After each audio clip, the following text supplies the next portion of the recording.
হরে কৃষ্ণ দর্শক বন্ধুরা, আশা করছি আপনারা সকলেই রাধা মাধবের কৃপায় ভালো আছেন। আজ আমরা শ্রীমদ্ ভগবদ গীতার ২য় অধ্যায় সাংখ্যযোগের ৫১ নম্বর শ্লোকটি পাঠ করব। এর সাথে সাথে অনুবাদ এবং তাৎপর্য বিশ্লেষণ করব। আসুন তবে শুরু করা যাক। কর্মজম বুদ্ধিযুক্তা হি ফলম ত্যক্তা মনীষিণঃ জন্মবন্ধাবিনির্মুক্তাঃ পদম গচ্ছন্ত নাময়ম। অনুবাদ: মনীষীগণ ভগবানের সেবায় যুক্ত হয়ে জড়জগতের সমস্ত কর্মজাত ফল থেকে মুক্ত হন। এভাবে তারা জন্ম ও মৃত্যুর বন্ধন থেকে মুক্ত হয়ে সমস্ত দুঃখ দুর্দশার অতীত মুক্ত অবস্থা লাভ করেন। তাৎপর্য: জড়জগতের দুঃখ দুর্দশা যেখানে নেই, মুক্ত পুরুষেরা সেখানেই অবস্থান করেন।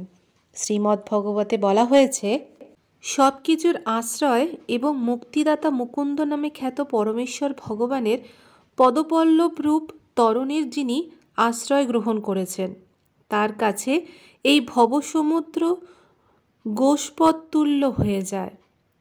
পরম পদ অর্থাৎ যেখানে জড়জাগতিক ক্লেশ নেই বা বৈকুণ্ঠই তার গন্তব্যস্থল। প্রতি পদক্ষেপে বিপদ সংকুল জগতে তিনি আর আবদ্ধ থাকেন না।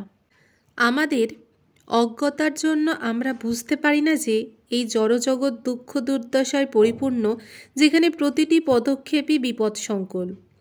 অজ্ঞতার বশবর্তী হয়ে অল্পবুদ্ধি সম্পন্ন মানুষেরা সকাম কর্মের মাধ্যমে সামঞ্জস্য বিধান করার চেষ্টা করে এবং মনে করে যে এই ধরনের কার্যকলাপ তাদের সুখী করবে।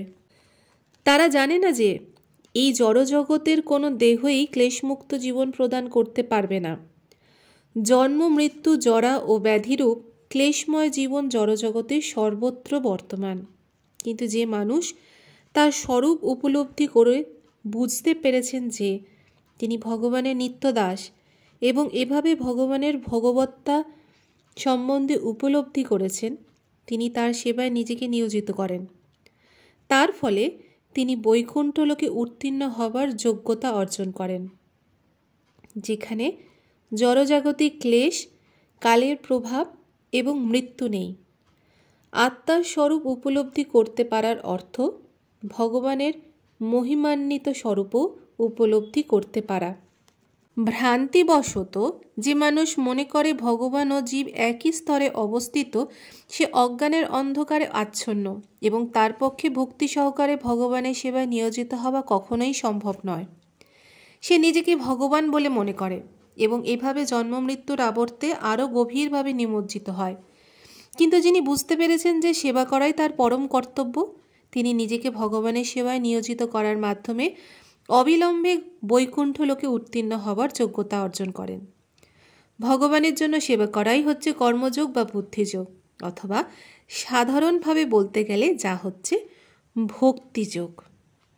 তাহলে দর্শক বন্ধুরা, এই ছিল আমাদের শ্রীমদ্ ভগবদ গীতার ২য় অধ্যায় সাংখ্যযোগের ৫১ নম্বর শ্লোকের তাৎপর্য। আগামীকাল আপনাদের সাথে আবার দেখা হবে পরবর্তী শ্লোক নিয়ে। আপনারা ভালো থাকুন, সুস্থ থাকুন। রাধে রাধে।